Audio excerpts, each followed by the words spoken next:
The Republican National Convention wraps up tonight, and I'm sure it'll be great, but you'll have to stream it online or tune into C-SPAN because the mainstream media cable networks would rather keep dropping the feed every 5 minutes to complain about what the speakers are saying. Newsbusters, the fantastic media watchdog group, has tallied up that MSNBC has interrupted the convention for 71 minutes over the last 2 nights alone, cutting to their own anchors to have the audience hear what they have to say instead. Richard Maddow was particularly unhappy about South Dakota Governor Kristi Noem, saying that we need to preserve our right to self-defense, and pointed out the utter chaos that's been occurring in Democrat cities.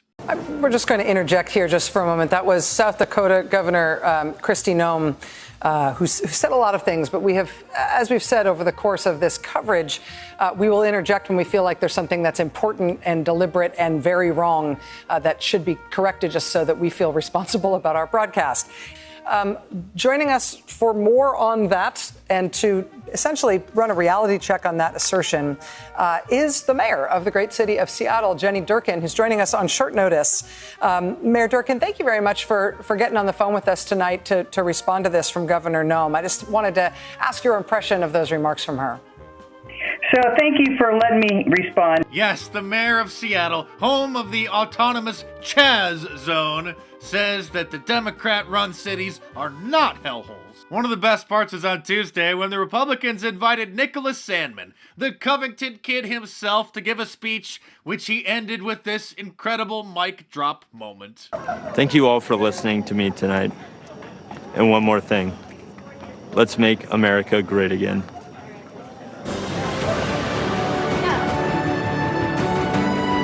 Oh, to be a fly on the wall in CNN's control room at that moment would have been priceless. Worth almost as much as the settlement that they had to pay to the kid for lying about him. I decided to make an animated GIF of that very powerful moment, and it sure would be a shame if you downloaded it from my social media feeds and it started showing up in responses to everything that CNN posted. CNN is so Orwellian that while this reporter was covering the attempted Marxist uprising in Kenosha, standing literally in front of a car dealership in flames, CNN was describing it as a peaceful protest.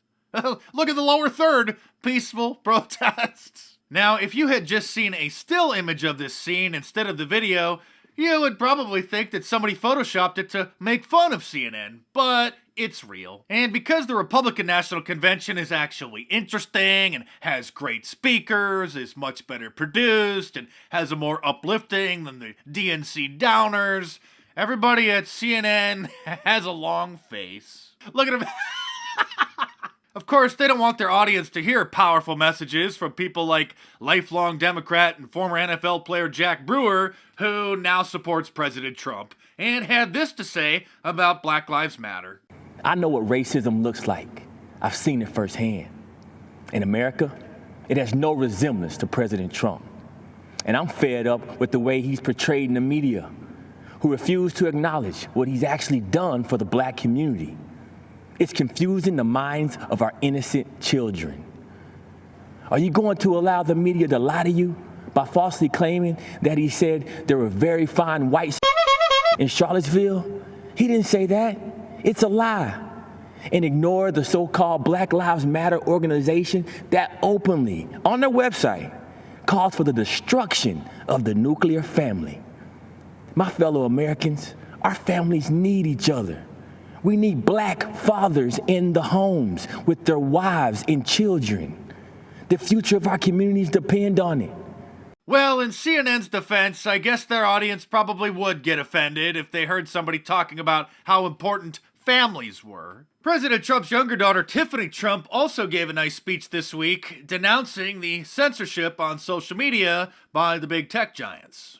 People must recognize that our thoughts, our opinions, and even the choice of who we are voting for may and are being manipulated and visibly coerced by the media and tech giants. If you tune into the media, you get one biased opinion or another. And what you share, if it does not fit into the narrative that they seek to promote, then it is either ignored or deemed a lie, regardless of the truth. This manipulation of what information we receive impedes our freedoms.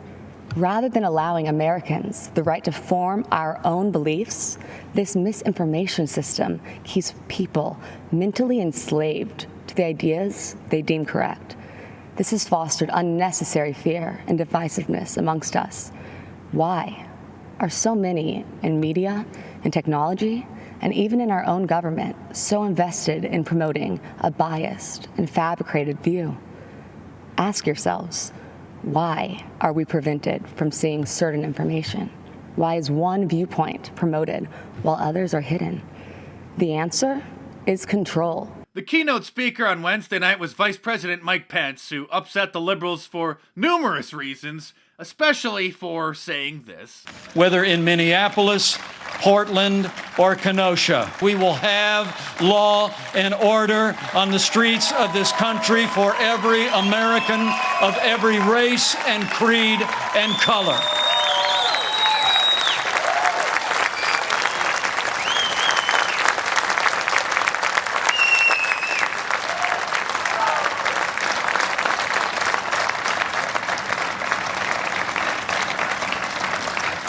The liberal media industrial complex was also upset because he had a live audience. As you can see here, maybe about 50 or so people gathered to hear him in person, unlike Joe Biden, who's stuck in his basement by himself. Having a live audience makes the message resonate much better with those viewers at home.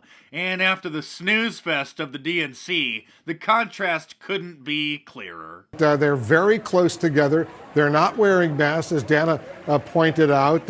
And we know there's going to be a much bigger crowd tomorrow on the South Lawn of the White House when the president makes his presentation. Keep crying about it, Wolf. We can't wait to see what you have to say tonight. Yeah, and just on that note, look at what we're seeing right now. We're seeing the president, the first lady, the vice president, the second lady, talking to a lot of people. Yes, they are outside, but nobody is wearing masks. Meanwhile, Joe Biden's campaign consists of his staff tweeting for him while he's back in the basement. We're still about a month away from the presidential debate, and that's when things are really gonna get fun. I do have to give old Joe credit for one thing, though. He was the inspiration behind my new Come On Man shirt. Order yours from my online store at markdice.com or click the link in the description below. And for the next few days, through the end of the month, you can get 20% off of any of my awesome designs if you enter the promo code OldJoe at the checkout. So head on over to markdice.com or click the link in the description below, enter the promo code OldJoe, one word, at the checkout, and check them out.